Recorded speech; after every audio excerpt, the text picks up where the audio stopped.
bienvenue à tous et toutes pour cette 3e édition du Forum des métiers du FLE. Alors qu'est-ce que c'est que ce Forum des métiers du FLE? Donc, on a prévu ça comme un lieu de rencontre entre professionnels. Donc les professionnels du FLE, ce sont les enseignants, les responsables de réseau, les directeurs de centres de formation, les responsables pédagogiques, etc. et nos étudiants de master. Et donc c'est un peu l'occasion pendant une journée de faire le point sur les métiers du FLE et leur évolution sur le terrain, et donc faire un peu le point sur les débouchés du master. Alors maintenant, pourquoi est-ce qu'on a choisi le FOU, le français sur objectif universitaire, pour cette année?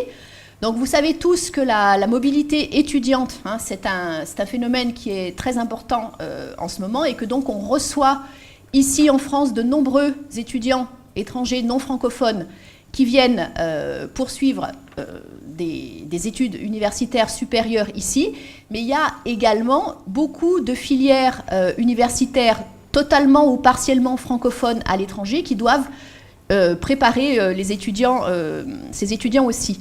Donc on a souhaité s'interroger un peu sur les différents contextes, parce que vous verrez un peu, il y a ma collègue Sandrine Courchinou vous présentera le programme plus en détail. Vous verrez qu'il y a des contextes très différents d'intervention dans la préparation aux études universitaires en français. Et donc, on a souhaité un peu s'interroger sur les différents contextes dans lesquels sont mises en place des formations en français qui ont pour objectif de préparer des étudiants non francophones à suivre des études en français, en France et à l'étranger. Donc on va essayer de faire un peu le point sur ces différents contextes et donc sur les compétences qui sont demandées aux enseignants de français qui interviennent dans ces différents contextes. Voilà.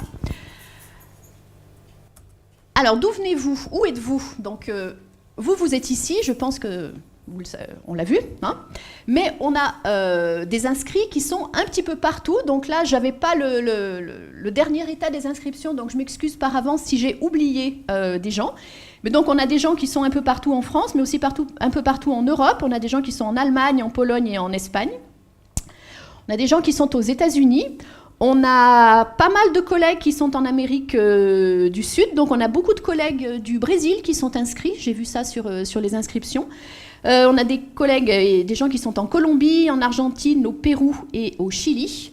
On a pas mal de collègues qui sont actuellement au Maghreb, en particulier Algérie et Maroc. Et puis on a aussi des personnes qui sont en Afrique, donc en Guinée-Conakry, Swaziland, île de la Réunion.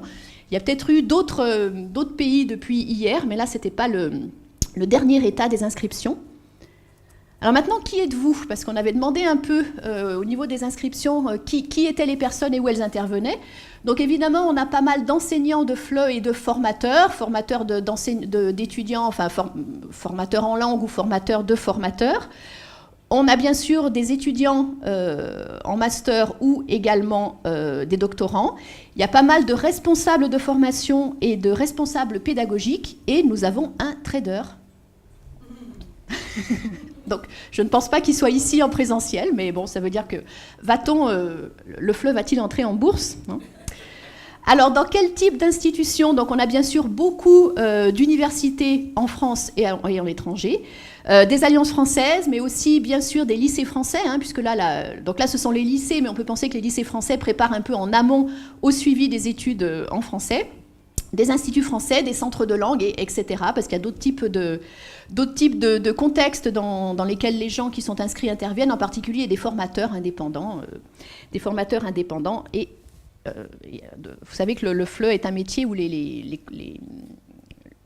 tâches que l'on doit accomplir sont assez diverses, donc c'est pour ça que j'ai mis 3 petits points.